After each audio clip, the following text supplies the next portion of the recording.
What's up, folks? It is Friday Eve, Thursday night for those who like to keep track of the days of the week. And also, more importantly, the salute to service as it is Veterans Day 2021. And for those of us and those who continue to serve our great nation, thank you for serving our country. And as a veteran myself, I couldn't be more proud to serve our country, even though I may not agree upon what's going on today. But even still, if I was called to war, I would be there in a heartbeat. So thank you to everyone. Thank you to my dad, my cousins, my stepfather, friends and family, everyone out there that listens to and watches the show on Broad Street South. We do appreciate any of your friends or family members that are still in the service, have served. Thank you to them as well. We do have a salute to service message from the Philadelphia Eagles that we'd like to play a little bit later on. But tonight, it's a jam-packed show as we're going to have multiple guests. So at one point or another, it might look like the Brady Bunch theme up here as far as the box. And on top of that, for the very first time, thanks to WXPM 98.5 FM in Pottstown, all the way out to King of Prussia, we thank them for showing or at least viewing our show live. So everyone, thank you for tuning in tonight. We really do appreciate it as it is a first for Broad Street South.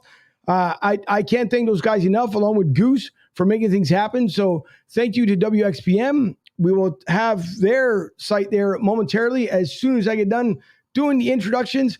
Dylan Spaulding is waiting in the green room. He's with us. He's been waiting for a while as the baseball season finally came to a close. Of course, Atlanta Braves ended up winning the World Series. So he had his own weekly podcast that he does, and he'll let you know exactly what he does as soon as he comes on. So Dylan Spaulding, our local Tampa correspondent, will be with us tonight. Of course, Fuji, who's getting ready to fly out, and he told me something about he had to be up by midnight. I don't know how much. Him and Harry Roseman apparently are taking the same Jedi flight out there to Denver. So him and his best friend, and he just gave me the number one there for fans only. But to everyone, thanks for tuning in tonight. This is episode 93. I'm Angel, and this is Broad Street South.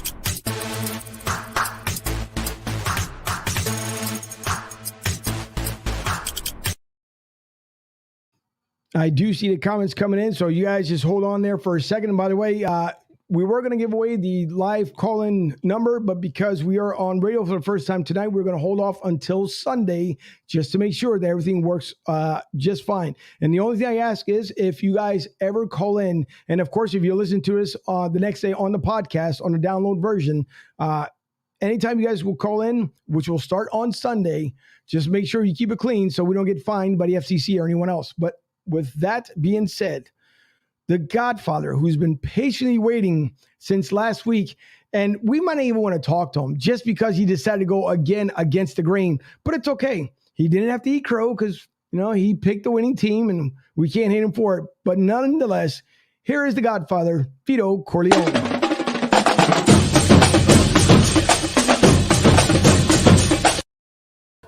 Vito, what's going on tonight? How are you? Broncos Birds Week 10. I'll be on the flight about 6:15 tomorrow. Can't wait to hit that Mile High City. How are you, Angel? Getting fired up. Let's get this party started. We're on the radio. We're keeping it all clean. How's everybody doing tonight? Everybody, thanks for tuning in. Let's have a great show. It's Friday Eve. Let's get this party started right now. Yeah, listen, it is, today got out to about 83 degrees. We had to experience some chillier weather earlier during the week, but it's nice. We're going to get back to some cool temperatures this weekend, but you know what? I'll take 83 in November any day of the week versus it being up north, but it's okay because cool weather is nice as well. So Fuji, I know you're about to go into the cold tundra out there in Denver, but it's okay. Listen, I'll send you some warmth. I'll just shoot it up on that way. That way at least you can have it. Hey, the weekend's supposed to be in the 60s out in the Mile High City, so trust me. Nice. Yeah, it's going to be nice. Listen, no worries. It's going to be really nice. So, you know what? We'll get into some stories here a little bit later as far as Cam Newton and OBJ, but bringing us some Tampa flavor here. And if you guys, let me bring up do my due diligence here. Let me bring up Dylan. Dylan, I want to show what you guys can do as far as to give the man some love, just like we do with everyone else here on the show. If you guys don't mind, and we would love and appreciate it, follow Dylan, okay, on his Twitter handle. And I'll spell it out for you guys. MICDUP DSPAU. And I'll let him explain it once he comes up. But again, MICDUP DSPAU. That is Dylan Spaulding, our newest member of the team here. And with that being said, it is Dylan right there. Dylan, how are you this evening? I'm doing great, guys. I mean, man, that was an incredible intro. I got to use that for like my podcast episodes when I do weekly. But I appreciate Angel and Fuji. Great to be on here with you guys. And I'm ready to talk some sports here in Tampa, man. Tampa, it's booming. We got the LPGA going on this weekend. We got Lightning hockey going on. Bucks football is back from a bye week. I can't wait. This is like, I'm fired up right now. Thank you for coming on. Appreciate it. Welcome to the show. You're very welcome. You're very welcome. And Angel, I just want to say you did a great Veterans Day kind of introduction. And I do want to say as well, a happy Veterans Day to all our current servicemen and women and all our past servicemen and women as well. I have some family who had served in the military. So I very, very much appreciate the men and women who serve our country every day. Oh, you're welcome. Thank you so much. I appreciate it. And there's two big days of the year that I absolutely love. One, obviously being Veterans Day, the other one being the 4th of July. My birthday, to me, it doesn't matter. I'm fortunate because my mom and dad made me, but I don't take it to the extreme like everybody else. Veterans Day, 4th of July, my two big days of the year that I absolutely love. So thank you. And again, thanks to your family and friends for their service as well. Fuji was in McHale's Navy, in case anybody wanted to know. And it's all right. Forgot I was in there. Must have been sleeping. But I see a couple of comments coming in here. And by the way, just so that I don't forget, we are live from the LG Direct Sales Solutions Studios. And if you guys need any credit card terminals or payment solutions, make sure you go to lgdirect.net. That's lgdirect.net. Kathleen starts it off here with Fly Eagles Fly. By the way, Eagles Mania, thanks to those guys. Oh, and by the way, Kathleen, and if you guys remind me, I will replay back Rich Bridges' message with Kathleen that we're out at the link on Sunday about the turkey drive that they got going on. So I'll make sure I'll squeeze that into the show as well. Kathleen says, thank you for your service to all our veterans. We appreciate it. Thank you for your service, Angel. Rick, I appreciate it. Rick, a great member of the show here who's been around with us for a while. Hey, fam, go Birds. Fuji, did you pick the Eagles? Yeah. No. I picked the Chargers. No, didn't happen, Kathleen. Not at that time. Tom, Tara, how are you guys? Thank you for tuning in. We do appreciate it. And no, he didn't. Fuji decided to go against the grain, but it's okay. Listen, the Eagles, I will say, for the most part, they hung in there. It wasn't a bad game. Penalties were a ton, I will say that much, but not bad overall. It could have been a lot worse. They came off that big win off the Lions and could have almost pulled off the victory, but came up short, and it's okay. It's a brand new week. We'll move on to Denver, and we'll see how it all plays out in Denver. So, Fuji, I know you picked, obviously, the Chargers last week. None of us hoped that you did, but I'm going to blame you on this one. I'm going to blame you for going against the grain for 2 weeks in a row. Because even Dylan picked the Eagles, and Dylan's not even an Eagles fan. He picked the Eagles. I ate crow the week before. It's okay. We'll see. Listen, it's a brand new week again. We'll see. But I know you did say, though, your itinerary for tomorrow is at dark 30? Yes, sir. A man, a few words tonight. Okay. We'll see. Yeah, be rise and shine, all right. Anyways, again, thanks to everyone for... Yeah. Thanks to everyone again who served. Before we start getting into it, I do want to play, as I stated, the video here from the Philadelphia Eagles as far as the salute to service, because again, it means a lot to me and to a lot of people out there. So you guys, we will see you here in about 3 minutes and some change. Salute to Service is a 365-day initiative, but every year the NFL dedicates the month of November to drive its mission of honoring, empowering, and connecting our service members, veterans, and their families. Well, the Eagles kicked off Salute to Service week leading up to Sunday's game against the LA Chargers as a way to honor our heroes. The week got underway with a virtual visit to the VA Medical Center. Eagles players, assistant head coach Jamal Singleton, and Toyota were able to chat with patients treating at the hospital and express their gratitude towards those who've made the ultimate sacrifice. We're in the next location. Some huge Eagles fans in here. Then it was on to military movie night. The doors of the tour club at Lincoln Financial Field open to military members and their families to enjoy a special evening of delightful food provided by our friends at Campbell's Chunky, as well as treats and a private movie watching experience. And the military look forward to this week every year. They look for opportunities for this because it boosts the morale of our military. Eagles legend Barrett Brooks, who grew up in a military family, was on hand to offer his support to a cause near and dear to his heart. Just being a part of, everything that Philly has to offer. Philly has loved me, and why not love them back? Being here, they see that the organization cares, the Eagles organization cares, and also there are people around that can help them and know that they're cared for also. So we're very grateful that the Eagles allow us to enjoy time with them, with our families, to watch the movie, to spend time with our kids. They're the embodiment of what it means to support the community. On Friday, Toyota invited VA hospital veterans to Lincoln Financial Field for a behind-the-scenes tour of the stadium. The tour made stops in the Fox Bet Lounge, interview room, Eagles locker room, and of course, the field. The ultimate sacrifices that our men and women who serve in the military and armed forces, the commitment that they put and the sacrifices they make, I think that this is a tremendous opportunity for us to come and just break bread with our fellow comrades with Air Force, Army, Navy, Marines. It's just a spectacular event for all of us just to get together. As the group made their way through the home team tunnel, Jordan Mailata, Anthony Harris, and West Point graduate Brett Toth were waiting to greet the veterans. We recognize the sacrifice that veterans have made and want to make sure that they're recognized for that and that they're appreciated, know they're appreciated. This is so uplifting. This is a blessed day. This is a gift. I'm grateful. This is one of the better days of my life, and I've had an unimaginable life. So I thank you. I thank you, Eagles. Super excited, a little speechless at the same time, and super nervous. With the help of Wastemasters, the week wrapped up with a special Air Force retirement ceremony for Master Sergeant Betsy Bonilla at Lincoln Financial Field. Distinguished guests, friends, and family of Master Sergeant Betsy Bonilla, welcome to today's ceremony. Master Sergeant Betsy Bonilla entered the Air Force in February of 1998. And over the last 23 years, she has collected many major awards, decorations, and other achievements. I feel blessed, very overwhelmed, just surprised to the point that they even say yes, they even allow something like this to happen. So I'm very thankful for the Eagles and of course my family to help me make this happen. You might even recognize Master Sergeant Betsy Bonilla as she announced the Eagles' 4th-round draft pick from Dover Air Base in 2019. Betsy has always been an Eagles fan, and she says the team helped her stay connected with family and friends while she served overseas.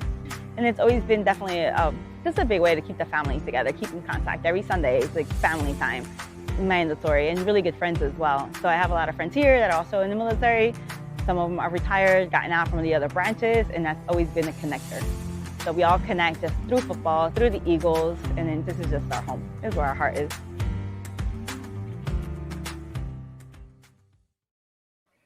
Once again, the big honors that you end up getting, and you can get a lot of, don't give me medals, awards, you can get them all from the military. When you're acknowledged from your own hometown, believe it or not, that means more than anything else in the world, because that means that if folks that believe in you and support you while you're deployed or anywhere you go, it means a lot more than a lot of times the military offers you. And don't get me wrong, you can get the Bronze Star, you can get a Gold Star, you can your valor for service, but there's nothing like getting acknowledged from your hometown. So thanks to the Eagles who were able to honor the men and women that they just had in that video. And again, thanks to everyone who served our country. We really do appreciate it.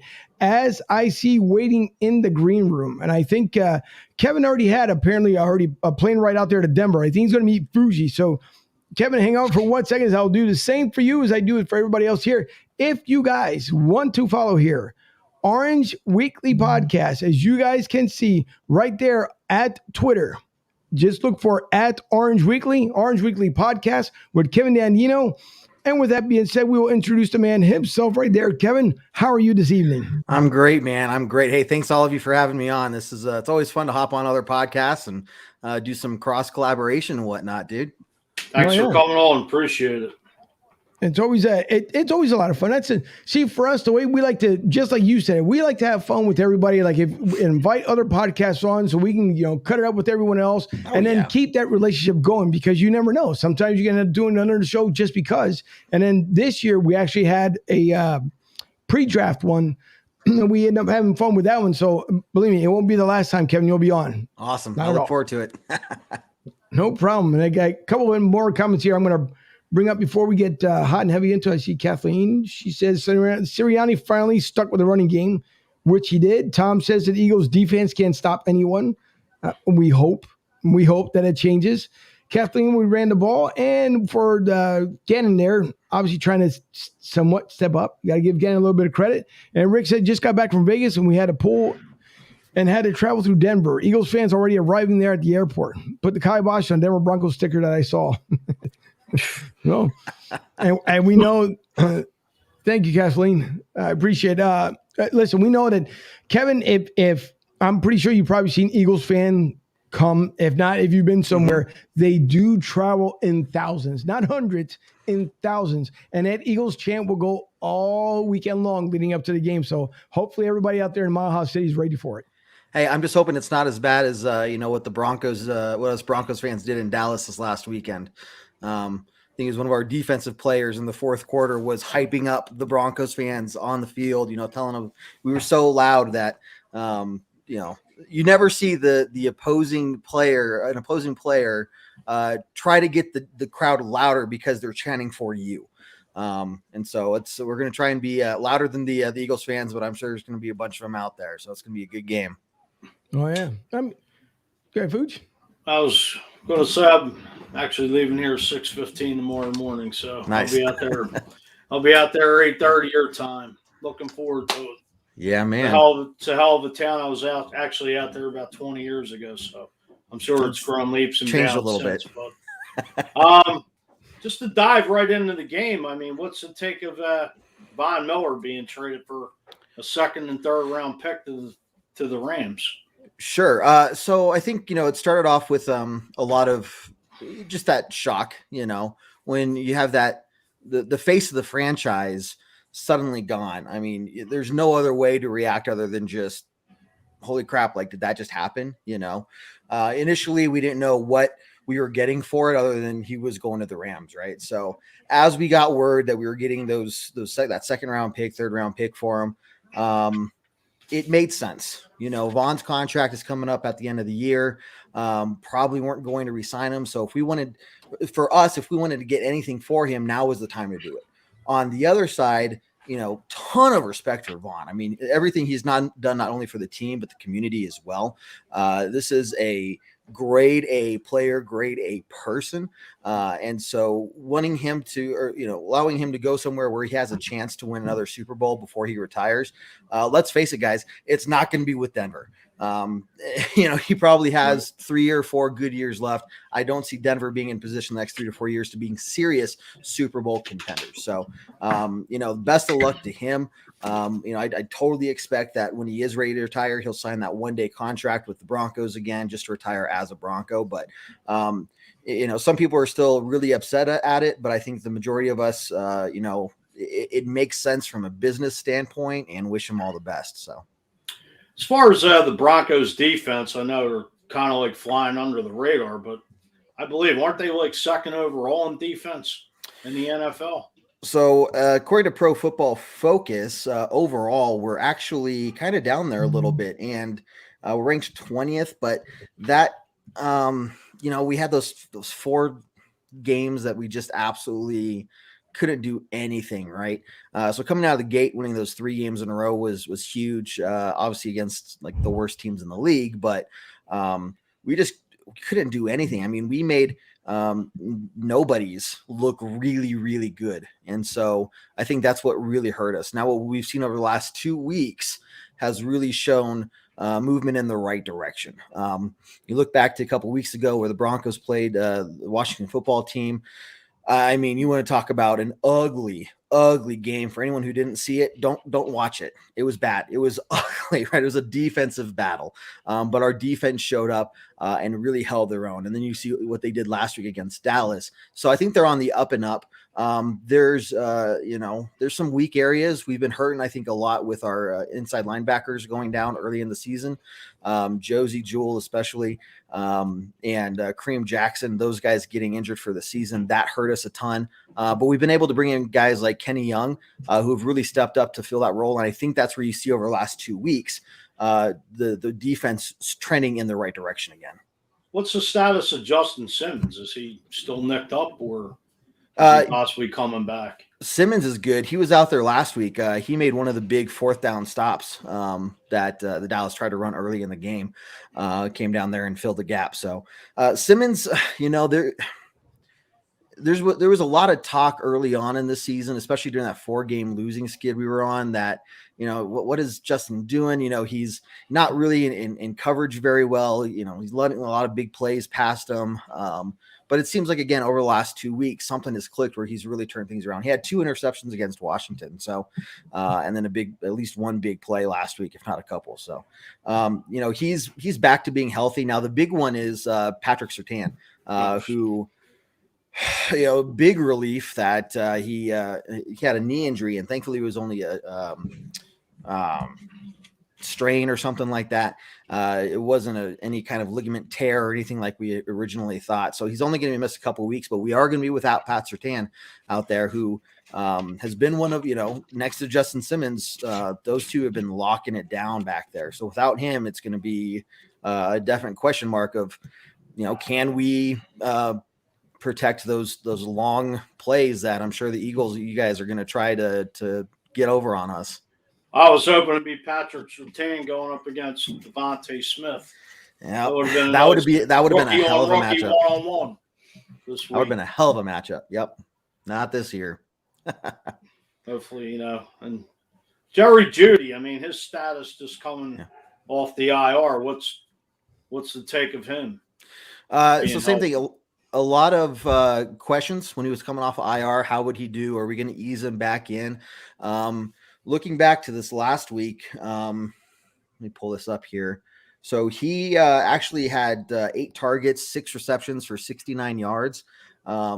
He's really gotten back into the mix. Coming off IR, he was able to bounce back very quickly. So good to see him out there. It's interesting to see, kind of with the talent we have at wide receiver, you never know who's going to have a big day. Courtland Sutton only had 1 reception in the game against the Cowboys. It's one of those situations where, you as the Eagles are trying to figure out who are you going to cover. If you cover primarily Courtland Sutton, well, the odds are that Jerry Jeudy or Tim Patrick's could be open. If you cover 2 of them, that third guy is going to be open, right? So we have some real skill there, and having Jared Jeudy back has definitely helped out a ton in terms of finding that open guy. Well, as far as Noah Fant being probably one of the underrated tight ends in the league. Yeah. It seems like he's getting a lot of balls from Teddy Bridgewater. There's been... How do I say this nicely without sounding like I'm dogging on my own team too much there?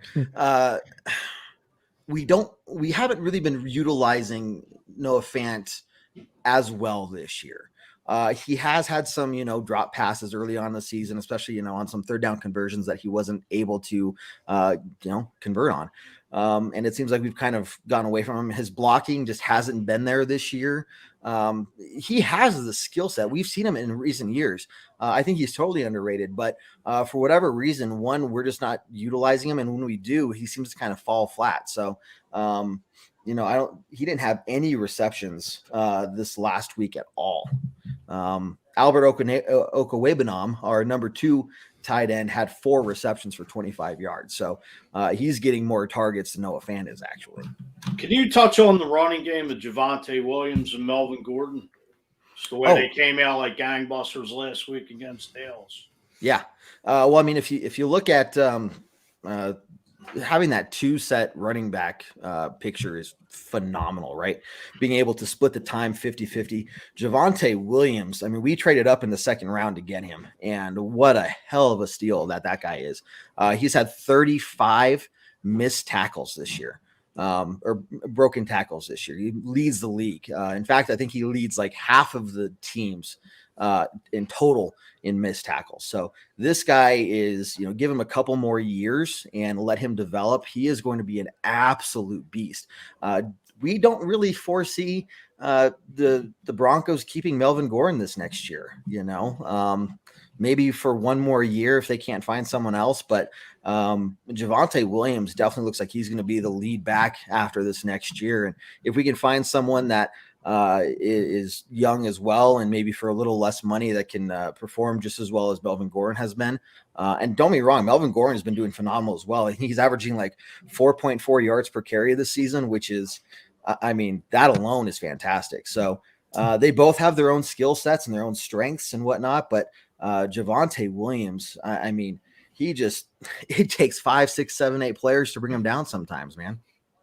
As far as Vic Fangio, I was tuning into your show. Great show last night. Oh, thanks. You and your crew. Is Vic Fangio on the hot seat this year? Yes. It's very much a playoffs or bust.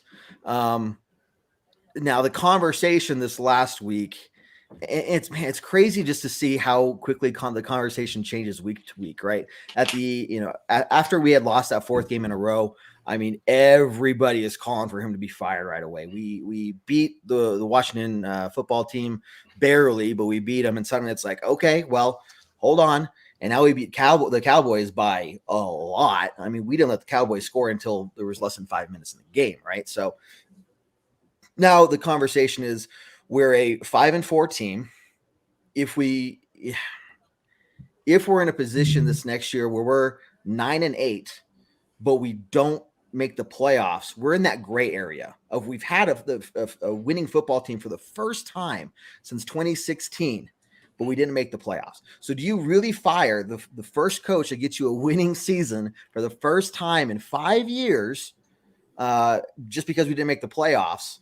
Or do you keep them and hope that you continue to improve? And then, who knows what happens next year, right? Because, if we go 9-8, we're not going to be playing the Jets, the Jags, and the Giants, those easy teams again next year. We're going to be playing a tougher schedule. So the mindset going into this season, everybody agreed was playoffs or bust.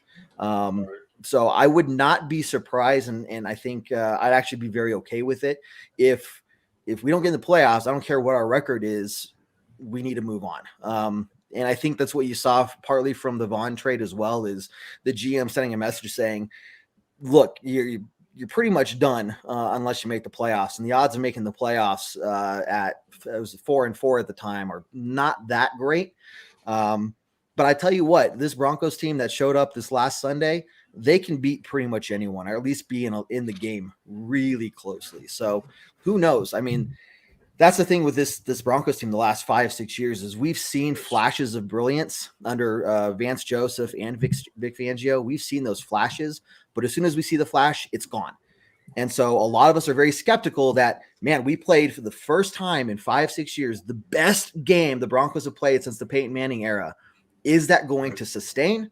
Or was that just another flash of brilliance that is very quickly going to be overridden by losses to – we still have 5 divisional games that are being played after the bye week. And so is that going to be lost, to when we, if we lose to Kansas City twice, if we lose to the Chargers twice, that can fall apart very quickly. So Vic Fangio is very much on the hot seat, and it's going to come down to how we perform in the division. Here's a 2-part question. Is Teddy Bridgewater the future of the Broncos, and is John Elway on the hot seat as well with Vic Fangio? Yeah. So I'll start with the John Elway one. It's a very interesting time in Broncos country in that while starting with the ownership issue, the children of Pat Bowlen have not specifically said they are going to be selling the team. However, years of legal battles About 3 months ago, they canceled a hearing that was scheduled, from a couple of weeks from that time. They didn't say why, but they essentially dismissed, the lawsuits or whatever. And that has caused everyone to speculate that they're going to be selling the team. The head of the Pat Bowlen Trust has said that this is his last year, which is another indicator that we're selling. And we saw John Elway somehow demote himself up, with the hiring of George Payton. And it's pretty much his everyone kind of feels like this is his last year. It's his foot out the door. One more year to kind of, pass the baton over to George Payton and everything. So I wouldn't say that John Elway is on the hot seat, other than everyone is expecting him to kind of bow out when the team is sold, which is what pretty much everybody is expecting at this point. When it comes to Teddy, no, this is not the guy of the future. Now, he is playing so far up to this point, his best season in his career. I think if he throws for 2 more passing touchdowns this season, he'll have thrown for the most passing touchdowns in his career. He's, I think, number 2 in the league when it comes to passer or pass percentage, completion percentage, something like that. Overall, when you average him out, he's about top 15 quarterback. He's not the guy we're looking for in the long term. The draft this next year is a terrible draft for quarterbacks. So I don't know where we're going to get our quarterback from, whether it's the Aaron Rodgers thing, Russell Wilson. That's going to be a whole debacle this offseason, in addition to, are we getting a new coach? What's the ownership thing going to look like? So anyway, it's crazy out here, man. How close? Hang on, Fuji. Hang on to that thought for a second, because we talked about Teddy Bridgewater and Aaron Rodgers, and I'm pretty sure our next guest here will love to put his input in there. As he is on the road to victory, I'm going to bring up his Twitter handle, just like I do with everyone else here. Jimmy Smith live, right? So what you guys see here, I want you guys to see, so you can do just like we do here on Broad Street South, on the road to victory with Jimmy Smith. And if you guys want to follow his Twitter handle, it's at OTR2 Victory. Simple enough, right? On the road to victory. OTR2 Victory, live with Jimmy Smith. And with that being said, let's bring in the man himself, Jimmy Smith. Jimmy, how are you this evening? I'm doing fantastic. Truly a pleasure to be here, gentlemen. Thank you for having me, and let's get into it. Thanks for coming on, Jim. We appreciate it. So Fuji's been getting Kevin fired up here. And Kevin, I will say, as Fuji's been asking you questions, Jimmy and Dylan, I could be wrong here, but if you look at Kevin's set, right, Kevin looks like he's coming from the GM's office. Like, that's the GM himself, just the way he's got it set up. So I'm practicing. He's got the reel down low. Yeah, good job by you. So, sorry, Fuji, continue as you were saying before. Kevin, I wanted to touch on going back to draft day last year. How close or how true was it that Aaron Rodgers was just about to be a Denver Bronco, or was it just all rumors and hearsay? I think there was something that sparked that rumor and that excitement hours before the draft. There was something that happened. Someone said something to someone else, and there was some very serious talks going on. I think it's at some level, right? What it came down to is, I don't think George Payton, in his what would have been his very first move, essentially his first big move, was willing to give up as much as what the Packers wanted. I'm guessing they wanted 2, if not 3 first-round picks and more, and Von Miller and Drew Lock and Peyton Manning's retirement claim or whatever, whatever they want. It was just way too much. Right. And so, and plus just, I don't think the Packers were really that serious on wanting to trade him. I mean, you saw what they look like with Jordan Love out there, and they have zero offense right now. And I think that scares them. So I don't even see them letting Rodgers go this next year because of how bad they look right now with Love at the helm. So I wish I could tell you how close it was. It got us all very excited. I'll tell you what, that was some interesting some talk that we had before we were doing our own draft night show. And man, nobody wanted to talk about the draft. Everybody wanted to talk about Aaron Rodgers. Like, guys, we have the draft going on right now. Let's talk about this. So, I think there's going to be a play, probably, if anything, more for Russell Wilson this next year over Aaron Rodgers. But who knows? I could be wrong. I'm not the GM yet, anyway. Oh, the rumors of Russell Wilson coming to Philly were heating up the last couple weeks, but it's all hearsay. Exactly. I want to get to one comment here. That's once again, first of all, Joey B always comes out firing, but Rick out of nowhere puts down there, would Denver be interested in taking Ben Simmons and trade for a Broncos cheerleader, Kevin? I don't know if you can make that happen, but we're trying to get rid of some dead weight around here. You know what? I'll ask this next week when I'm at the game. I'll go down there and ask if the cheerleaders want to move out to Philadelphia or anything like that. So sure, but might be Ben Simmons in a cheerleader swap, right? It might. That's fine. Hey, crazier things have happened, man. Yeah. That's true. But I want to get to an interesting question here before we get into Teddy Bridgewater. But speaking of, as you guys had mentioned Aaron Rodgers here twice. So I want to go around the panel here. Aaron Rodgers, of course, stated that he didn't lie to everyone, which he was asked the question, was he vaccinated now, or was he immunized? Sorry. And he stated yes. And the way Aaron Rodgers went around it was what? Everyone at one point in their lifetime has been immunized, whether it be in chickenpox, rubella, you name it, that someone has at one point. So, of course, he'd go through his protocols. He ended up getting COVID, supposed alleged, from either A, Megan State Farm commercials, or B, the party that he went to. But nonetheless, he was fined like $14,000, I think $765. It was basically, for him, it was like $14. That's absolutely nothing. The Green Bay Packers did not want to deal with that situation because they already dealt with Aaron prior to the season starting. So I would like to know here, starting, I guess, Jimmy, here as you entered the room. So I want to know, does Aaron Rodgers really need to apologize to everybody?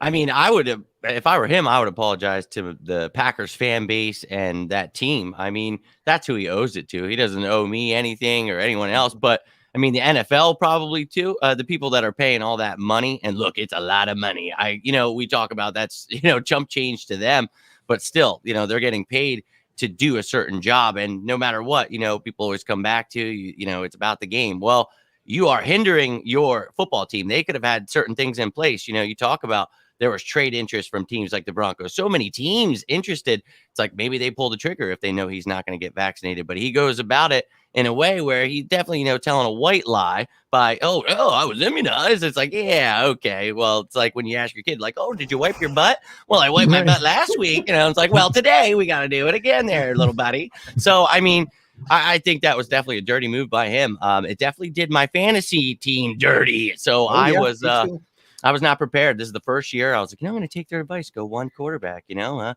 was the dumbest thing I've ever done. Played Mike White, then he gets hurt. So I think he owes his team an apology, man. Aaron Rodgers, it's kind of messed up. You've already got a pretty awkward situation going on there. So. Oh, interesting enough. Dylan, I know you've been pretty quiet because we haven't gotten to Tampa stuff yet, but I'd like to know from you as well when it comes to Aaron Rodgers and the apology. So here's my opinion on it. I think he at least owes his team an apology. In my opinion, I think, to be put in that situation where he ends up not playing on Sunday and pretty much costs the Green Bay Packers a chance at winning the game against the Chiefs, which is a huge game. Like, even though it's a, interconference battle between AFC and NFC, it's still a very massive game. It's nationally televised. I mean, there's a lot of things that ride on that game. And I think at least to apologize to your teammates, I think that's going to be the huge thing. But Aaron Rodgers at this point, he wants to get out of Green Bay. I mean, it's still it's in the back of his mind. And this is going to be one of the ways that he's going to use to try and get out of Green Bay is he's going to use this thing that happened during the season with the whole immunization thing. And it's going to end up happening where he's going to leave Green Bay, and this is going to be a part of why he left Green Bay and a part of the trade stuff. It's a unraveling situation with Aaron Rodgers in Green Bay. I mean, he's on Pat McAfee every week speaking his own mind. I mean, if he was doing that, he could do anything. So yeah, I think he's it's a tough situation for Aaron Rodgers. Really more so the Green Bay Packers. True, Kevin. Yeah, kind of just reiterating what all of you have said so far. For me, it's none of my business. I don't want. I don't even know why they ask the players that. Like, dude, you're already on an international stage. Basically, whatever you say is broadcast out there for everyone to hear. I think it's kind of a crappy question to ask. Like, look, you're playing the NFL. There's the NFL PA agreement with the NFL that you have to get vaccinated. You have to do all this stuff, right? I'm going to assume you're vaccinated. And if you're not, then obviously there are those consequences. And just like I was said, he doesn't need to apologize to me. But yeah, his fan base, kind of to me because of my fantasy team, totally got screwed over there. I was like, you know what? I think Jordan Love could play well against this terrible Kansas City team that they've been doing, right? So I was like, you know what? I'm all in on this. I don't normally take chances, but I'm going to take this chance. And man, I paid for that one sorely. We both paid. Thanks, Aaron. Yeah. He's listening, right? It's okay. The Broncos all listen to our show too. I totally understand. So yeah, apologize to the team. Like, that's really who he has to answer to. He has to be around them every day. He's the leader of the team. Whether he wants out or not, they're looking to him. So that's really who he has to answer to. That's kind of where I stand. To me, when it comes to him coming to Denver, possibly, it doesn't change, my feelings on it. I don't think it's going to happen, but if it did happen, I'd still be excited. It'd be quite the upgrade. Fuji, it's true. Fuji, before I get to your answer here, Joey B, of course, has a reminder for you that 1 Miller Lite at altitude equals 3 Miller Lites at sea level. About a case. That's great. He'll get there. He also tells you they're Rocky Mountain oysters and not oysters. Spicy in the chat. I love it. Very, very aware of that. Thank you. So, what say you, Fuji, about Aaron Rodgers? It's Aaron Rodgers. It was a responsibility to his fan base and endangerment to his team and coaches. And the thing of it is, it's Aaron Rodgers. Like, the past year with all this stuff going on, he's just under a microscope. No matter what he says, what he does, how he wears his hair, if he shaves, if he doesn't shave, the guy's just, no matter what the guy does, it's like, everybody goes through it with a fine-tooth comb. It's what it is. Let the man just get back to football. Yep. And, what do you got? Seattle and Green Bay this week? Right. The NFL wants those ratings. So Aaron Rodgers, I would say, will be back under center going up against Russell Wilson and the Seahawks come Sunday night. It's all about the money anyway. Well, yeah, because you're not going to But whoever thought that Jordan Love was just going to come in and just end up taking over, you were sadly mistaken, because, and nothing against Jordan Love, don't get me wrong, but you're not going to have, the guy didn't take any reps with the first team. So how do you expect for Jordan Love to come in here and be the savior for 1 week? And then you're going to hear, it's funny how you hear both sides. One is that you'll hear from some networks that, they just don't believe in Jordan Love. Well, Jordan Love himself said it. If he's not getting first team reps, how do you expect him to go out there and win a game? He hung in there. I'll give the kid that much, but it's going to take a while. And if Aaron Rodgers decided to step away, then Jordan Love's going to get obviously a lot of time during the offseason, during mini camps, during the OTAs, and then we'll talk next season about it. But even I think that, the Packers podcast will tell you the same exact thing. There's no way. If Wayne Henderson was on with us tonight, he would say the same exact thing. You can't expect for Jordan Love to come out here and just knock the pigskin off the ball there from just one game out. So I just don't see it, and neither do the Packers fans. By the way, thanks to 98.5 WXPM, 98.5 FM out there in Royersford, Spring City, and Pottstown. If you guys love to listen to them for retro radio, tune in your dial to 98.5 FM on your radio dial, and or go to WXPM.org. Once again, WXPM.org.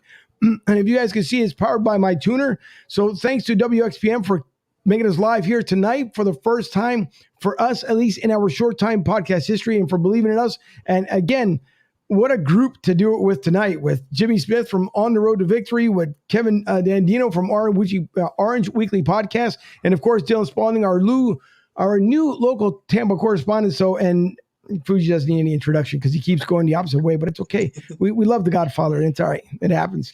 But listen, there's This week we just found out as well, or even today the breaking news was, as we'll kind of switch it up here a little bit, and we're going to get into some more Eagle stuff here, Jimmy, so give me a second. But Cam Newton, imagine that he gets the call back from the Carolina Panthers after Carolina told him, thanks for your service, but we don't need you anymore. Then sign him back for a 1 year, $10 million deal, $4.5 million guaranteed, and then a $1.5 million roster sign-on bonus. So he's looking at $6 million, and if he plays obviously until the end of the season, which I want to see why not, because I don't think Sam Darnold is going to be the future of the Panthers, even though they did pick up his fifth-year option during his rookie contract for $18.85 million. So Sam Darnold being injured, Matt Rule being the new head coach, I think you go into desperation mode. Call me nuts, but you bring back Cam Newton, which may not be a bad thing because he was staying at home and Cam seemed to be, happy and content with being back in Carolina. Does anyone believe that Cam Newton stays with Carolina past 2021 season? No, I personally would think that he'd have to do a lot to earn that. I think this is a very much just a please come save us from the season so we don't absolutely tank. But with everything else that's gone on and is, I can't see them saying, yeah, stick around for good again, I could be wrong. Maybe he goes out there and he just absolutely lights it up and does phenomenal. But I just don't see that happening. So I think for me, Cam Newton, it'll be a great story, right? If he does a great job. And I really hope that he does. And I hope the best for him. And, that's a team. The reason they make a move like that, you look at the position they're in, it's like, oh, they're struggling a little, Darnold's out, but they've got the pieces that are there. And what's going on is the injuries. Christian McCaffrey just came back. So you have that piece right there. That's one of the best players in the NFL. Obviously, that's going to help Cam Newton immensely. But you've got a good tight end. They just traded for Dan Arnold. They've got good wide receivers. And that defense, man, when they, you saw what they did with the Patriots. I thought, unfortunately, what happened to Brian Burns, that's unfortunate. But that defense is still really nasty. So they're in win now mode. So is it really a downgrade? Sam Darnold is not a great quarterback. So you got Cam Newton. He's beloved. Maybe he gets a spark. You gave him an incentive. Go out, make $4 million more, make the fans love you, get your goodbye into the sunset with the Panthers. Maybe you take into the playoffs, a little run. That'd be fun. But I think they definitely need to address in the draft going after a quarterback. So if he does good, maybe he comes back as a veteran to help out. But I don't know. That'd be wild to see him back again. That it would be. And so, Jimmy, I want to go back to you here in the Eagles for a second. And obviously, we saw the week before, Eagles took care of business with Detroit 44-7. Last week, they hung tight with the Chargers, came up short. Once again, the secondary and the linebackers looked like they took a step back from the week prior, but even still end up hanging in there. Jalen Hurts still scrambling out of the pocket. We understand he's still the leading rusher. Go figure for the Eagles this season.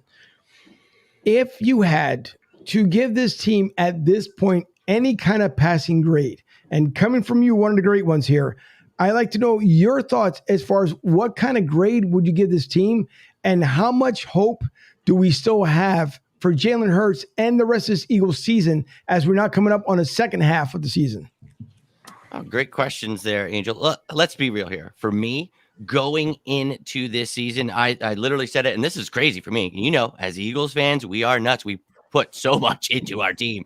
And for me, it was like, all right, I'm not going to do it because of health reasons, because of my sanity. I'm going to try to temper my expectations this year, as hard as that's been, because I was like, look, it's going to be bumpy roads. We'll be fine, right? I'll be able to yeah, I've made the joke. It feels like we are off-roading in a Prius right now. It does not feel good. So that's how I felt at, about 3 weeks ago. I did not like it. I was a little concerned because what I want to see is growth. It's not really about wins and losses for me this year, because I know that it's a new head coach, new coordinators, all kinds of new stuff. We've got all these different offensive lines, and I'm not trying to make excuses, but I am trying to put things into context for myself to not let myself get let down. Now we're at 3-6, and it makes more sense.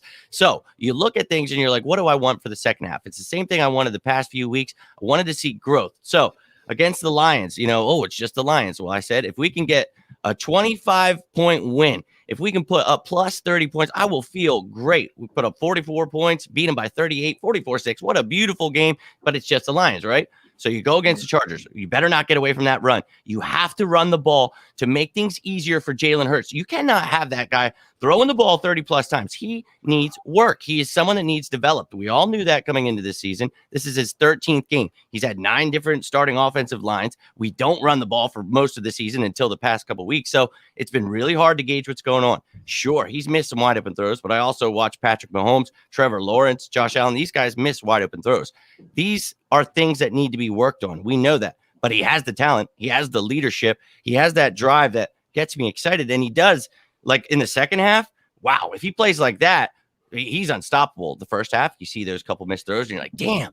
But it's his 13th game, right? I mean, a full season is 16 games. We all know that, well, 17 now. So I think that we got to give him at least that. I don't know if the Eagles give him more than that, but we got to see the end of the season. Obviously, he's going to get 20 plus. We'll get to see what he's got. I do have hope in Jalen Hurts. I think what you've seen when we start running the ball, things get easier. Now we need Rager to step up, Watkins to step up. Devontae is amazing, but get this offense working. I think what's going to be huge is the fact that Tyree Jackson was taken off IR. You get that 13 personnel rolling, that dude eating across the middle. Jalen Hurts did hit the middle and the left side of the field this past week, which was impressive. I saw growth there. So across the field, now we've got more weapons, bigger weapons. Keep utilizing these weapons and keep growing this offense. So all I want to see is each week this team growing, fighting. I don't want the Cowboys kind of loss. I don't want it to get away from us. We're getting smacked in the mouth and you're like, what just happened, man? You got to go out and fight. That's what I want to see the coach instilling into his young players, them learning, and, you know, the coaches being able to adjust. And Jonathan Gannon has not necessarily been doing that. And one of the things I've been saying the past few days is, some people want to take one side, some take the other. Well, he doesn't have the right players for the scheme. Well, let me tell you something. If you don't have the right players for the scheme, you don't have the right scheme. So change your scheme and accentuate to your players' skill sets like you said you were going to before the season damn started. So accentuate the players' skill sets. Go out and figure it out. Maybe more 4-3 than this 3-4 you're doing. You're dropping Fletcher Cox in coverage. Like, give me a break, dude. So come out here with a better game plan. And if it's not working, then learn how to adjust your game plan. A lot of times I just see a lot of just rookie mistakes from not just players, but coaches. So concerned, but I'll give it a C+ this season just because, and I might even give it a B- because it's what I've expected. I expected it to be rough. So I'm not really let down, but it does suck losing, guys. I hate losing, and I just want to see more growth. So what I want is this easy schedule coming up. I want to see us get like 4 or 5 wins. Then I think that there is a lot of confidence to build for these young guys. Still got 3 first-round picks next year. Lots of cap space. You build on that. You hope that Howie has another good draft. I know that it's Howie, but we got to just hope he has one more good one. And this team could be headed in the right direction. So I do have hope for the future, and I do have hope for Sirianni and Hurts. Wilson, go ahead. Let me get one thing in here before we end up, because we got about 7 minutes to go now here on WXPM. By the way, you guys, as I see the comment that came in here from Redline Radio LLC to Dave Wallencheck, Lee Money, Lex Vegas, Timothy, who else? Chipper. To those guys out there, Redline Radio LLC, you guys can watch our show also from the Cleveland, Ohio area, from the western side of PA, pretty much the northern region up there, and even the Midwest region, thanks to Redline Radio LLC, as we are on their network tonight on Redline banners, so you guys can check them out. Also, with that being said, you guys can catch one of the better shows on Sunday night from 7 to 9 o'clock, Steel City Renegades, which I have been welcomed to be one of the hosts there on Steel City Renegades, and we can hear us live Sunday nights from 7 to 9 on Steel City Renegades. Dave Wallencheck, Lee Money, Chipper. Dave's nephew is filling in this weekend for Dave as he will be in Vegas, out there in L.A., having a lot of fun being out there with a new stadium. And thanks to Growing Wings, who supports the show as well, out there on Steel City Renegades. So check out that show on Facebook, 7 to 9. I am part of that team as well on Saturday nights, or Sunday nights, excuse me. Even though they are Steelers fans, we love to talk about as they say, the team that plays in First Energy Stadium, which is the Cleveland Browns. And of course, I represent Broad Street South and the Philadelphia Eagles, Fuji, before you get any thoughts, because I know it's chiming in your head if you're thinking I'm switching. No, okay. Diehard Eagles fans. You're all over the map now. Yeah, well, going all over the NFL, aren't you? Listen, it's okay. It happens. Oh, and by the way, and Twitch TV as well. So Twitch.tv. And again, Dave Wallencheck, those guys, they do it. Check out their lineup. By the way, go to Redline Radio LLC on their Facebook. Monday through Sunday lineup, as you guys can see, Lex Vegas is on tonight as well on Thursday nights. If you guys want a Vegas-style show, check out Las Vegas. And his show starts just like at our time. We normally start at 8, but he's on at 7:30. So check out Las Vegas on Thursday nights. Great lineup from top to bottom as they keep adding new guys to Redline Radio LLC. So thanks to those guys for tuning in tonight. We do appreciate it, along with, again, Dave, Lee, Chipper, and the rest of the gang out there. So Fuji, sorry to interrupt here, as we got about 5 minutes left here on WXPM 98.5 FM radio. Well, I was going to say, since week 6, the Eagles have committed the fewest penalties in the NFL. Just to touch on that, Jimmy. Yeah. See, and ever since they started running that damn ball, man. Exactly. It's a miracle, man. Just wanted to touch on that. Love that, Fuji. Great point.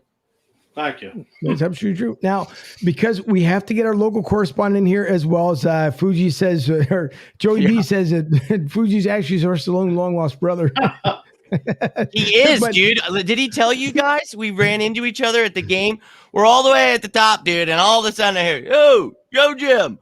Turn around. I'm like, dude, how am I running into Fuji at the time? He comes out of me just like Steven Seagal, man. I'm surprised he didn't get a little neck chop, dude. Love it. It happens. But I tell you what, Jimmy, you've been great because what you just said I feel like I can suit up right now and go play for the Birds. Just with what you stated the last time. So listen, I'm ready. Just like everybody else, I'm ready. And I can't, even though I love your setup as well, Jimmy, Kevin, I feel like I'm speaking to the general manager. It's just his setup is awesome.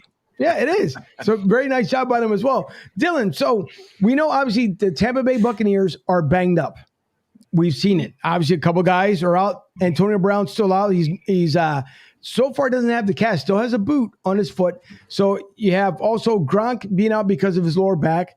Tom Brady, he says he's feeling good. Obviously, they've been so keeping up with his knee and the injury he had nursed from last year, surgery during the offseason. So we see a lot of moving parts from Tampa Bay. They had a bye week. Not too sure, obviously, when it comes to Tampa Bay, what comes off their bye week. And remembering from last year, if I do remember correctly, they came off a win from their bye week last year. So how bad are the Bucs right now? And what's it look like for them coming up this week against DCU?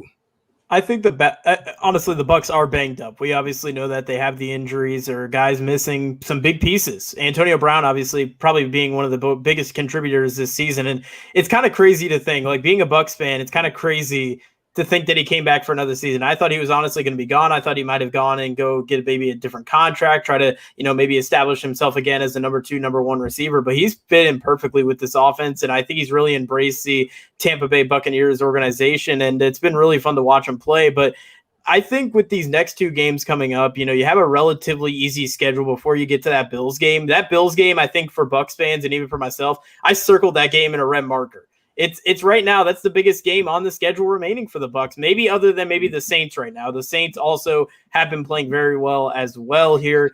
I guess you could say down these last couple of games, they've been playing very well, but I like the Bucs' chances these next 2 weeks. They got a Washington, DCU, as you guys like to say. They got them coming up here this weekend. They're a team that's struggling. They don't really have a set quarterback. The Giants, is Daniel Jones their future? Is that the guy who they're going to be relying on for the next couple of years? That's going to be interesting as well with the Giants. I hope so. So it's going to be interesting these next 2 weeks, but I think the Bucs, I think they're in good shape. Even though they have a lot of injuries, I think the way their schedule is playing out here these next couple of weeks with some of the lower tier teams in the NFL, I think the Bucs are in good shape, even with all the injuries. By the way, Joey V says, do you have a pirate ship in your backyard? I do not have a pirate ship. We, if I can get funding for that, I will hope so. Do you have the cannonball? Step Brothers, dude. We'll get the mask, the Wookiee mask. Exactly. Yes. Any TB12 jerseys being given out? That TV12 jersey. Listen, by the way, oh boy, for those who are listening over on 98.5 FM, thanks WXPM.org. We are signing off from there tonight, but thank you for tuning in for the first time with us tonight. The party continues on Facebook and also on BroadStreetSouth.com, BroadSCSouth.com. So thanks to everyone who tuned in tonight. We do appreciate it. We'll see you back again on Sunday. And thanks again to John, for CC, for simulcasting show tonight, and with Goose for helping out with that as well. So thank you from 98.5 FM. We'll bid you a farewell, and we'll see you again on Sunday. But again, the party continues here on Facebook. So, by the way, Joey, we're not going to. Boy, Joey, don't jump the gun here, Joey. We're not going. We're signing off from the radio side. We're not done yet. All right, guys, have a good one. But where'd it go? But listen, so as Fuji stated, Dylan, earlier, that apparently Tampa Bay owes him a Super Bowl trophy. And as I stated here, as Tampa Bay continues to have their little love fest here with Tom Brady. Tom Brady, of course, doing magical things come last year. And who would have thought, obviously, winning a Super Bowl in his own, and well, not his hometown, but in Tampa's hometown out there in Ray J. And the only difference is, and Kevin and Jimmy, you can fill in with this one as well. The only difference is, and it's kind of funny, even living here in Tampa for the last 3 years. So for us, and Kevin, you can kind of fill in when it comes to Denver, winning a championship in Philly, the last one, the most elusive one that we're waiting for in Philly, the entire week leading up to the parade, I've never seen so many people being so happy and exhilarated and everything else in Philly, where we were to the point where just people were actually like beyond friendly, like, hey, what's going on? What's up, fam? Hey, coach, this and that. I mean, and people were just ecstatic.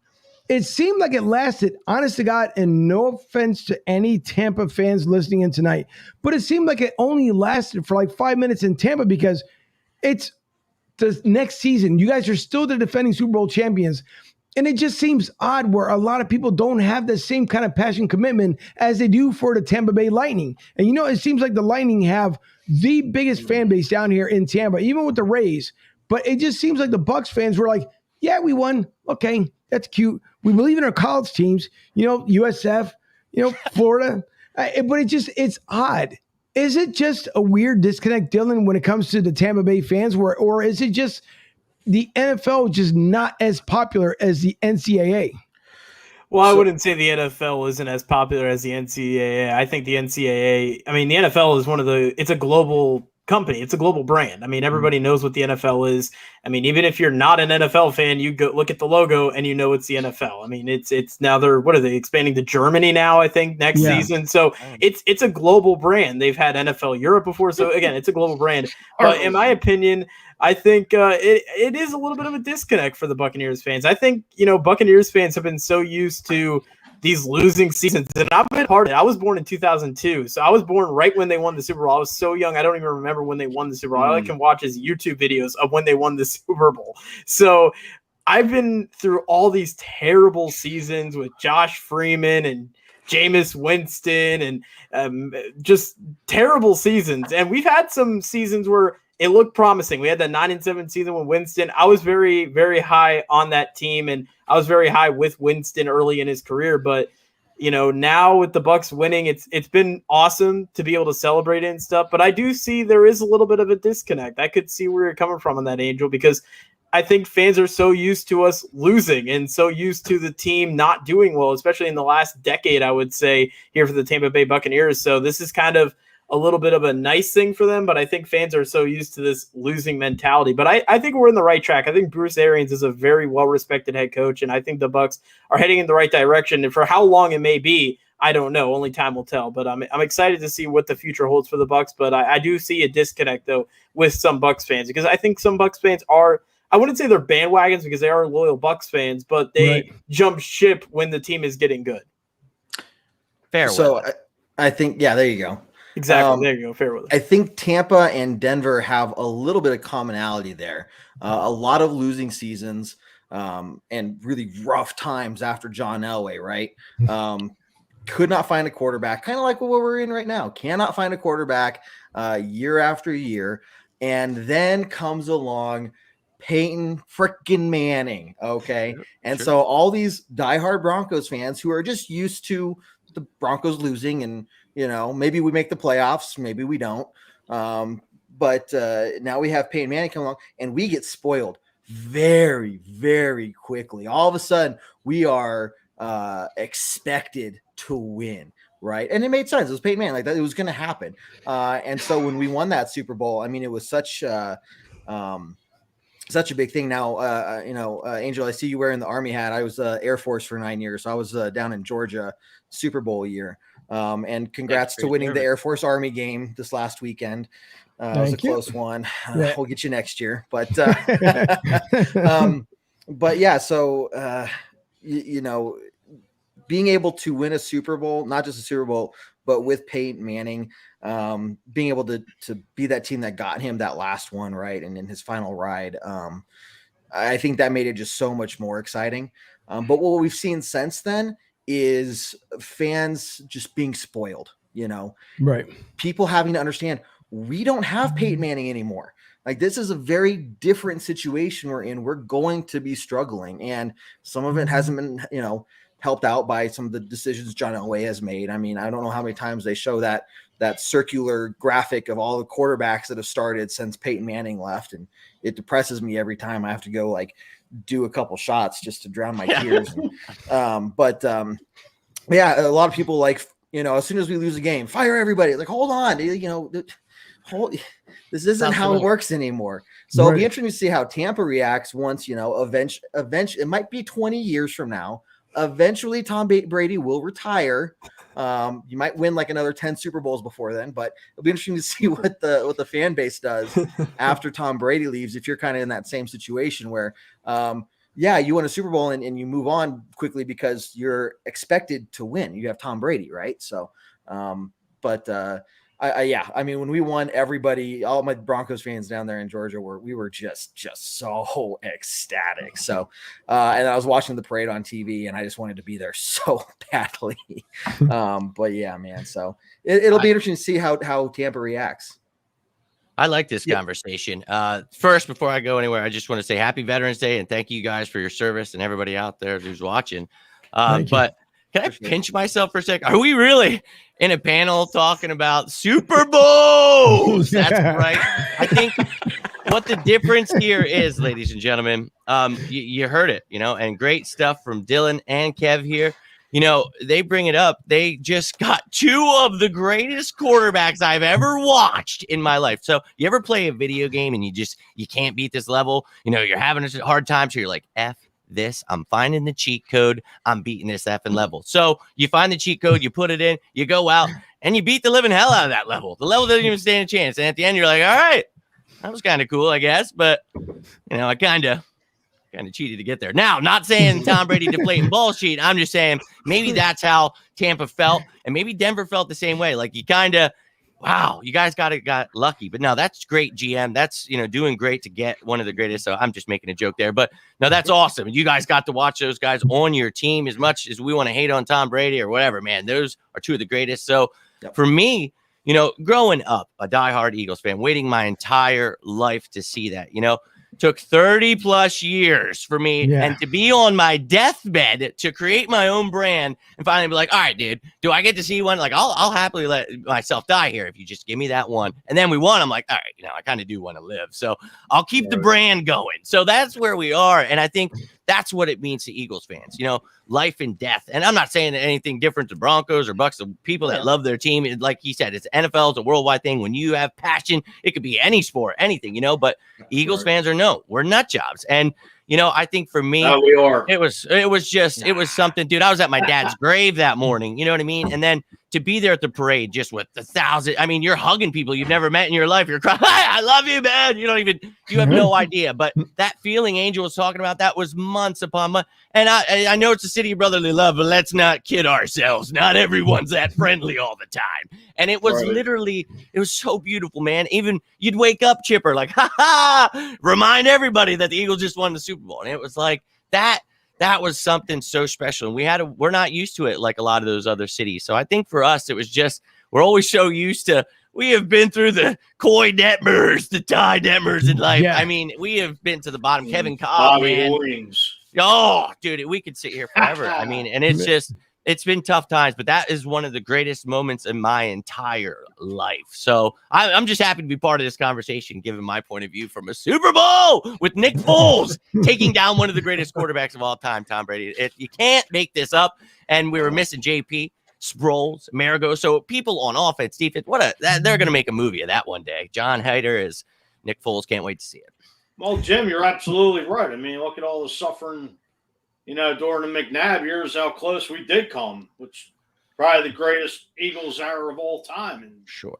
Look, McNabb's hated in this town for what? I mean, yeah, I was spoiled as a teen, Fuji, for sure. Right. I mean, Andy Reid basically made Jeff Lurie a billionaire. Yep. And, facts, Fuji. Facts. Going down as one of the greatest coaches of all time if Jeff Lurie didn't bring Andy Reid to Philly. So we had a lot of suffering years. I mean, not just talking about our era, but back in the 70s, the Eagles were a joke. I mean, so my dad would always say. You think these Eagles teams were bad? Those teams, after they won an NFL title in '60, were just flat out trash.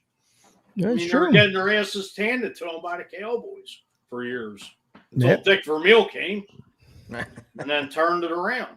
Yeah. I mean, we've had some bad drafts, a lot of bad seasons, and like I said, the Eagles were laughing stock of probably one of the worst in the NFL for some time.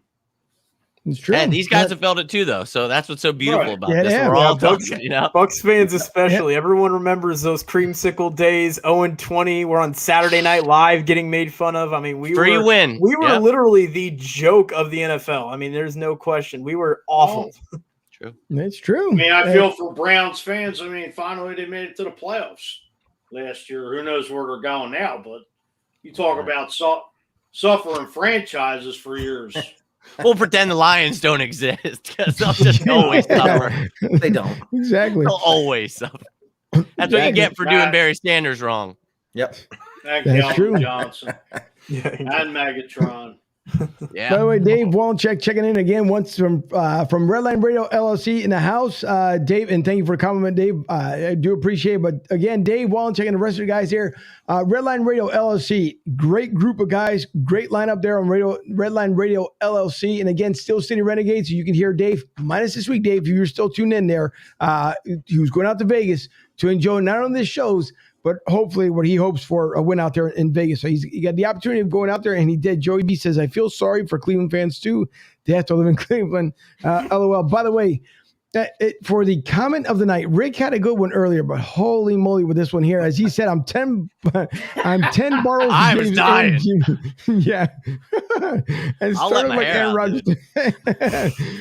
But Dylan, just to, and it's funny because again, the reverse side here, Dylan, just to kind of let you know the way it was here in Philly. So the big thing is, as Jimmy had put it out there, you got to understand something when it comes, and Tampa fans, I want you guys to understand this. And we know all the heartaches you guys went through. Obviously, you came into Philly for the NFC championship game, and we all remember one particular defensive lineman who said brisk, brutal, right, and ended up winning. So we'll never forget those words. Out of every press conference you can ever remember is Warren Sapp stating the words that came out of his mouth, because everybody was like, well, it's a cold weather town. They're not going to come here and win. They did it, went on to win the Super Bowl, their very first one before winning their second one. So, Dylan, you got to understand something.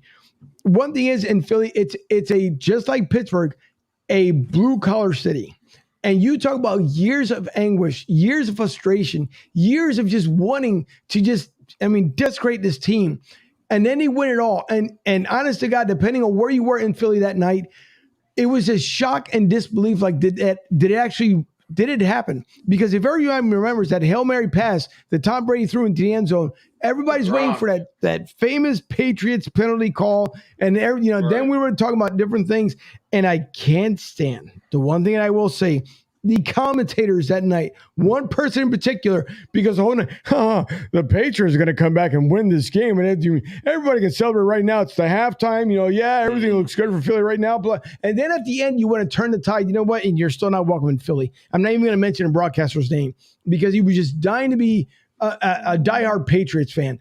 So, Dylan, you get, as Jimmy stated, for those of us who have lost family members, friends, you name it, to go to that cemetery the night of winning it and pouring one out to your family member, to your friends, it meant so much to that city. We've seen the Sixers do it. The Flyers, obviously, back-to-back, haven't done it since the 70s, but the Flyers have done it. Sixers have done it. Phillies have done it. the ultimate one that we're waiting for, and it finally happens. So then the tides turn. As Dylan knows, here in Tampa, all of a sudden you get the Tampa Bay Lightning win back-to-back. They started the first one, right? So you end up winning their second cup, but they win that. Then you follow up with Tampa Bay winning the Super Bowl. And then, by the way, Tampa Bay Lightning do it again by winning it back-to-back. And now, of course, we'll see who ends up winning this year the Stanley Cup. So Tampa is feeling now what it feels like to be a championship city. And they're going through it. They're having fun. But you don't hear a lot of bragging and boasting and everything else going on here. That's why it's kind of a different feel, Dylan, than what it is in Philly compared to down here. But we do see, and I'll go back to Jameis Winston, as you guys had mentioned earlier. And I know, Dylan, you mentioned as well. He was trying to have that comeback season in New Orleans, came up short, obviously facing his former team. Jameis Winston went 30 for 30 last year with the Bucs. Obviously doing a lot better with New Orleans. For you, I will ask you personally as a fan and as our local correspondent here, did you feel bad when Jameis Winston was pretty much been let go from Tampa Bay and then pretty much re-energized by New Orleans? Or is it one of those things as a fan was, okay, well, he did what he was supposed to do, but he wasn't what the organization was hoping for? Well, in my opinion, and I'll be honest, I really had high hopes for Jameis. I'm one of those guys who I really hope Jameis was actually going to stay, because I think I like having a young quarterback that you can build your franchise off of, and you can build a legacy off of. Because Brady, as much as it's so much fun to be able to see Brady, and I being a season ticket holder, I'm at every game, so to be able to go into a building, like walk into a stadium, and you're going to get to see Tom Brady, it changes the complete room. But as a fan and as a long-term situation, I would have loved to have seen Jameis stay. And unfortunately, the numbers, he had good numbers, but that last season, those interceptions, they just kept adding on, and it just got to a point where we just couldn't take it anymore. We had too good of a team. Our defense played really good that 2019 season. I mean, Shaq Barrett had the year of his career, and obviously, Kevin, you're very familiar with Shaq Barrett being a former Denver Broncos, so you obviously know what he's able to do. I mean, it was such a special year, that 2019 season, and to not have a winning record, to not have a season where everything looked good, but Jameis was really the big problem, and he ended up being the scapegoat, and we had to get rid of him to go to New Orleans. And it's good to see him do well in New Orleans, because I do want to see him do well. I always say, like, I would like to see players do well, even if they leave my team, because I think it's good for it'll be nice to see them do well in a different city and to do well for themselves somewhere else. And so far, Winston has done that. And Sean Payton's a great head coach. I mean, Sean Payton is a guru. Yeah. He's a football guru. I mean, he's fun to watch on the sidelines. He's always excited. So I am excited for Winston to see what we can do with New Orleans. As much as I don't want to see New Orleans do well, it's kind of a tough situation with that. But I'm very happy for Winston. But it just, the numbers, at least the interceptions, didn't show that he was capable enough to stay with the Tampa Bay Buccaneers, and that's ended up happening with him. Mm-hmm. Well, keeping on the Tampa side here, as we've seen the Lightning, didn't start off great, but it's very early in the NHL season. Flyers on the opposite side starting off a lot better than they ended up last season. So good for the Fly guys, because they've been doing things. I mean, he surprised me, obviously, because we didn't know what the Flyers have put together here during the offseason. But now finally we get to see them on ice and doing a lot better this season. And we hope, though, and I will say this lightly, we hope that the Flyers continue doing what they're doing. I'm not looking for major streaks. Obviously, we see it with the Carolina Hurricanes. They came out, streaking. But everybody knows, and no matter what major sport, when you come out streaking, at the end, when it matters, it's not there, because we just go back just 3 years ago with the Tampa Bay Lightning, finished up with the best record in the NHL and wiped 4 games in the divisional. So, I mean, it not the ways that you want to see things started. And I know for the Avalanche, Kevin, kind of, again, another rough start to the season. Yep. Another rough one. So, it's, again, tale of two tales when it comes to a couple of different cities, as we're all going around here tonight. But Tampa Bay Lightning, Dylan, again, talked about that they're the more favorable teams here in Tampa, but what do you expect to see from the Lightning? And I'm not even going to as far as I'm not further down the road. Next couple games, how do you believe that the Tampa Bay Lightning will fare out? I think they'll fare out pretty well. They got some games that are upcoming that I think are very winnable. I know in a few weeks we play the Seattle Kraken. They're a brand new team. they've been kind of off and on this season. I think the Lightning have some winnable games upcoming here on their schedule. In my opinion, going into the season, I believe that the Lightning, in my opinion, I don't think they were the same team heading into this season. They lost a few players. Yanni Gourde was personally my favorite to watch. He's just such a charismatic enigma to that team, to that Lightning organization, and to that franchise. So to lose a guy like that in the expansion draft was huge, and obviously able to lose a couple other players as well with the Tampa Bay Lightning. So it's definitely going to be interesting to see how the remainder of this month goes for the Tampa Bay Lightning. But I think they have some winnable games upcoming on their schedule. So I think they can fare very well. But again, I heading into the season, I didn't think this team, I knew they could at least be a playoff team, but I don't think they were going to win a third Stanley Cup. I think this is a completely different team. This is a new kind of direction the Lightning are going in. They still have their key pieces. They still have that main core, but a lot of their surrounding supporting cast has changed a little bit. So I think this Lightning team is definitely different. And I think early on, I kind of knew there would be some growing pains. This team would, experience some, and they looked terrible. I mean, I was watching their preseason games. They looked awful during the preseason. They were not the Lightning team that I was hoping for. And obviously it's preseason, but I'm looking forward to see what they could do here as the month of November here winds down. Yeah, no, I absolutely agree. Watching them during the preseason, and again, watching both the Flyers and the Lightning. I mean, again, two different teams at playing at two different levels. And the Flyers looked like during the preseason that they were on a mission. I will use the term lightly. They were on a mission, but they were getting themselves together. Tampa Bay, I expected for them to be a little bit better during the preseason before we watched the season take off, because we know there were some trades made. Obviously, we lost one to Seattle there, to the Krakens. But we saw different key pieces happening for the Lightning because you can't keep everybody together.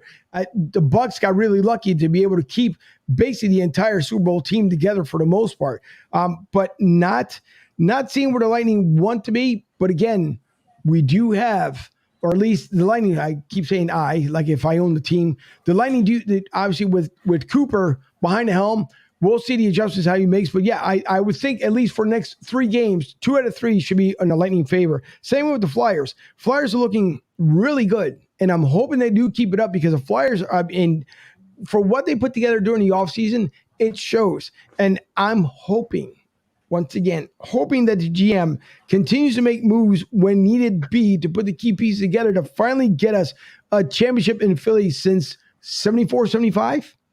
It's been a long time coming for the Flyers, and I hope it happens. Kevin, as far as the Avs, they might have to wait just a little bit longer, because he just seems like nothing's been going our way this season. I mean, long season ahead yet, but 4-5-1 on the season. Like Joey was saying, Mac out now for at least 3 weeks, not longer. So, yeah, it's not time to turn it around, but we got to turn it around. That they do.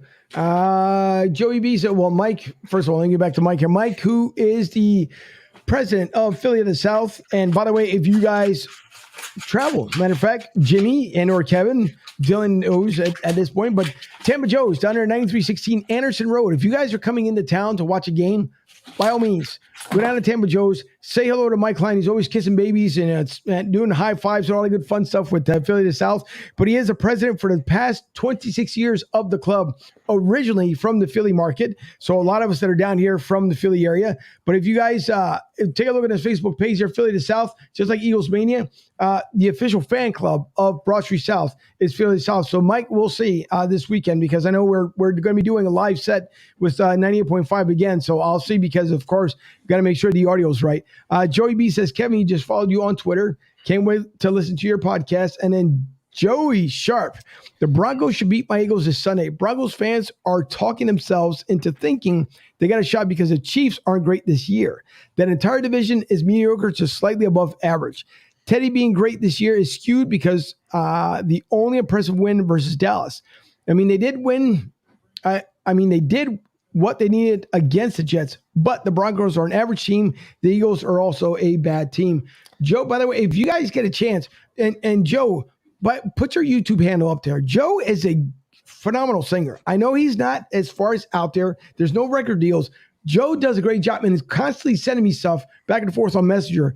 Absolutely great voice. You guys got to listen to some of his stuff. So, Joe, if you're still listening or watching, by all means, put your stuff up there. Getting ready to close out the show here. We've got about 6 minutes left. And just to kind of go around this week, around the table, Jimmy, what do we expect as we have Kevin on with us tonight? What do we expect for the Eagles to do this upcoming Sunday? Well, before we get heading out, you keep mentioning Las Vegas and you keep saying your friend Dan. So I want to give my best wishes to Dan or Dave, maybe it is, heading Dave, on to Las Vegas.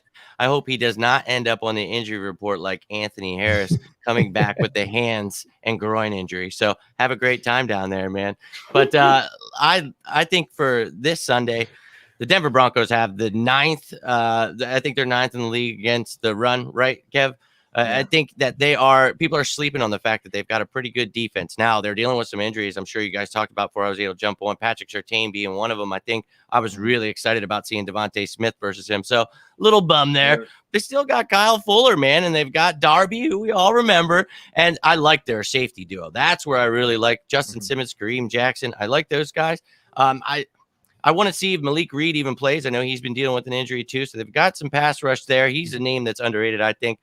But for me, I don't care. I don't care if you're playing, the Patriots, whoever you're playing, you run that ball because you see what it is doing for this entire team. So you have to establish that run. And the one thing we didn't do on defense last week, and obviously that run opens up everything, what I said earlier, for Jalen Hurts, the young receivers got to get going, Tyree Jackson in the middle. So all that stuff on offense, but on defense, man, the Denver Broncos will be without 3 of their top 5 offensive linemen. 2 tackles out. So you got Cam Irving and Calvin Anderson as their tackles now.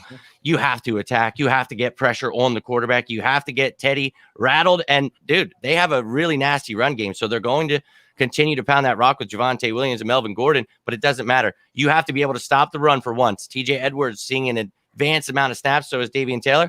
Well, let's see these guys do better than Singleton and Wilson. Start wrapping up. Let's get some tackles, make them one-dimensional, get after Teddy B. And look, man, they've got great receivers too, and a tight end. You talk about Noah Fant, Jerry Jeudy, Tim Patrick, and Cortland Sutton. And so not just running backs. So Teddy's got some good pieces around him, but the concern is that offensive line. As Eagles fans, we all know that can be a concern. So got to get some pressure. That's going to help our secondary immensely against this really good receiving corps. Yeah, exactly. Kevin? You said a lot of things that, we need to run the ball. I mean, it works for us too. Same things that you guys are looking at saying, hey, we need to do this more because it works. Same thing for us. We've got to run the ball. We are injured on that offensive line. We can make it up. But hopefully the home field advantage comes in our favor this week. It'll be a close game. But I mean, if we stick to the run game, which we've seen our offensive coordinator get away from that as soon as we're behind by like 7 or 10 points and freaks out. It's like, why are you freaking out? So don't need to throw the ball. So it'll be a good game. And I will say, just kind of wrap it up on my side. Thanks for having me on. It's been great. Everyone out there, you got a great show here and some great people. So make sure if you're interested in the Broncos at all, you follow us, YouTube, Twitter, Facebook, iTunes, Spotify, Google Play. We got all that stuff for you guys. So, but it's been fun and hope to be back eventually, man. Thanks for coming on, Kevin. Thank you for serving. Yeah, thank you. And Angel, thank you as well, man. No problem. Thank you for your service to our country. We do appreciate it. And same with Jimmy, by all means, please let everybody know where they can find you as well. Oh, for sure. On the Road to Victory with Jimmy Smith on YouTube. He had mentioned earlier, I think it's down here at the bottom at OTR2 Victory. And look, I don't use Facebook and Instagram much. I do have accounts over there, but you'll really be able to contact and interact with me on Twitter and YouTube. That's where I use the most. I try to get everywhere, but that's where I'm most active every single day, going live, whether it's the injury report, transactions, giving you the stats. Yesterday, we just did Behind Enemy Lines, went through the entire roster of the Broncos, their stats, their standings, their coaches, all of that. And then we're going to do the roster comparison. So we're going to see who has the better matchups. And then that kind of bleeds into this weekend top 10. We do that every week, bringing on guests. And, I mentioned earlier, I started this, got ill, but I just wanted to share that brotherly love. It was awesome talking to some other guys from other teams. Angel and Mike, thank you so much. You guys are awesome. I can't wait to come on again.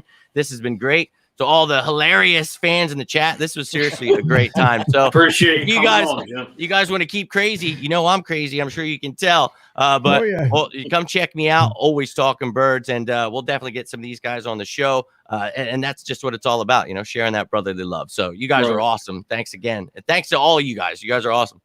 Thank you. We appreciate you coming on, Jim. Yeah, for sure. If not, you know what? We could probably. How about we have a rematch come next week? Since after the game, we'll talk about what went wrong, what went right. So, Kevin, Jimmy, we'll do it again next week. Of course, Dylan as well. Do that. So, Fuji, we might exclude him. No, Fuji might be drunk and he might be stuck out there in Denver. So I was gonna say he's still top of the mountain out there. Hey, Kev, let's hook up if we can. Yeah, I'll hit you up. We'll figure it out. I better be getting some pretty awesome pictures sent my way. I just want to let you guys and video, whatever. Fuji, that's your sole job for Jimmy Fuji. But hey, by the way, and Dylan, I know that during the baseball season, you as well have your own show. So would you like to let everybody know as well where they can reach you? Yeah, so the Flow Show Pod, I cover all things baseball in the state of Florida. So you guys can find me on Instagram. Obviously, you could do my personal Twitter. And then also I'm on iHeartRadio and I'm on Spotify. So you can check me out of there. Pretty much anywhere you can find your podcast, you can find me. So I love baseball and I'm always covering it, even throughout the off season. We got college baseball going on with the fall season right now. And we'll get that going again, hopefully with even more content when it comes during the spring. So I'm excited for baseball season to kick back off again. But I love football season. This is a fun time of year right now. So yeah. Dylan. Yep. Bryce Harper for MVP. Yes, with an exclamation point on it too. And by the way, Jimmy, just to let you know, and same way with Kevin, interesting story how Dylan became a Phillies fan. I'll let Dylan say it. So I became a Phillies fan because I go to a lot of the Clearwater spring training games. So I started becoming a Phillies fan through that. And also was a big fan of Roy Halladay. That was another reason why I became a Phillies fan as well. So back in 2010, I started really getting into baseball. So that's partially why I became a Phillies fan. And obviously I got my Philly. You'll see me a lot. I'm getting a Mike Schmidt jersey. I won a contest. So I got a free jersey. So I'll be getting my Mike Schmidt throwback jersey. So I'll hopefully wear that for a podcast here. When you jump on. Beauty. That's awesome, dude. I used to live in Florida for a little bit, dude, and that was the greatest thing about it. I was like, yeah, I still got my Phillies. So Clearwater was definitely a lifesaver. That's awesome. Yeah, it's a lot of fun. I'm hoping that enough with this stuff going on in society. Bring back the Phillies down here to Clearwater because I 2 seasons now. I've gone without my Phillies here. 2 seasons, enough. I want everything to get back to normal. So I'll just leave that. We'll sneak you in over here if you guys can sneak me to Colorado. I'll get in the duffel bag and then we'll bring you guys back here. Hey, if you want to meet me down the airport, I'll be down there at 3:30 in the morning. All right. Taking off at 6:15. I'll be flying next to the plane. It's all right. And by the way, you before get there, we'll parachute you in right in the Mile High Stadium. Not that it's before Mile High. Power shoot myself in Denver. Before you forget, partying this weekend in Denver. You be safe now, but you have a great time, gentlemen. Before I forget, because I did say from Eagles Mania, I want to play because they do have a turkey drive that they're doing all the way up until Thanksgiving. So here is that video from Rich Bridge that they made him and Kathleen last week at the link. Hey everyone, I'm Rich Bridge. I'm Kathleen Eagle Strong Pebbles. Kathleen owns Eagle Strong Facebook group. I own Eagles Mania, and we are organizing a Thanksgiving turkey drive and a toy drive. If anybody knows of anybody who needs a family in the area that needs a turkey for Thanksgiving or can use some help with Christmas toys, please let us know. Or if anybody can donate, please message myself, Rich Bridge, or Kathleen Eagle Strong Pebbles. And please let us know if anybody can be of any assistance, okay? And have a safe holiday. Fly, Eagles, fly. Fly, Eagles, fly. We're tailgating here down Wells Fargo Center, getting ready for the Eagles to beat the kick-ass on the San Diego Chargers. Everybody have a great day, and fly, Eagles, fly. So the polar opposite side came out to be, obviously, we lost. But again, if you guys can reach out to Rich Bridge and or to Kathleen Pebbles on Eagles Mania, reach out and see what you can donate to help out there in the Philly market. Of course, Phil Abundance is always there as well, but make sure for Eagles Mania, reach out. If you guys have toys, food, you name it, please reach out to Eagles Mania on their Facebook page. That way they can get it together. By the way, 2 quick comments that I see end up popping in here at the very end. Robert Hey, brothers, Robert Keller, by the way, the producer for Goose's Goats, is featured on Sundays with us. What's up, Rob? With Kevin and Goose, obviously Robert being the producer, and my girlfriend on the other side there, the glass, taking care of business, and Lisa Summers, that I mentioned, by the way, from Steel City Renegades. Lisa Summers, who is from Growing Wings. So if you guys take a look at Growing Wings, and Lisa, if you're still there before we sign off here, exactly where they can find you at. But Lisa Summers, who sponsors Steel City Renegades, and Lisa, thanks for tuning in. And by the way, Lisa has picked, just to let you guys know, 2 weeks back-to-back, Eagles. Cleveland fan, if I remember correctly, but she's picked the Eagles as we go through the picks throughout the week on Steel City Renegades. So, has becoming an Eagles fan. So might switch from Cleveland to Philly, just to let you guys know. Never know. But anyway, thanks to everyone who tuned in tonight. Thank you to Kevin, to Jimmy, Dylan, obviously, who will be with us from now on as before the baseball season gets underway again. And then Nick will be back with us as soon as he catches a break from Clemson, because he has been busy, and his entire goal, as I told him from the very beginning, he will always be part of the Broad Street South family, but he's got to take care of business first. I promised Mom and Dad to make sure he takes care of business, so he'll be on with us during the holidays as long as he gets all his work completed. Then he'll be back with us. Then he'll take the hiatus again, but will be back with us full time in the spring. So we miss you, Nick. We hope you're doing well out there in Clemson. Obviously, we're Dylan as well, as he gets his college ops and everything going as well here locally. So thanks. Oh, and Lisa says, you never know. So never know. Can end up becoming an Eagles fan. Exactly. Thanks to Lisa for tuning in, along with Joey B, David Strizak. I saw you earlier out there from Boston, and everybody else. And by the way, thank you for everyone downloading our show, retweeting it, liking, subscribing. We do appreciate it, as we have, truthfully, honest to God, and I wish I had the screen up here, the entire country of Brazil tuning in, along with Uruguay. Switzerland just started picking us up.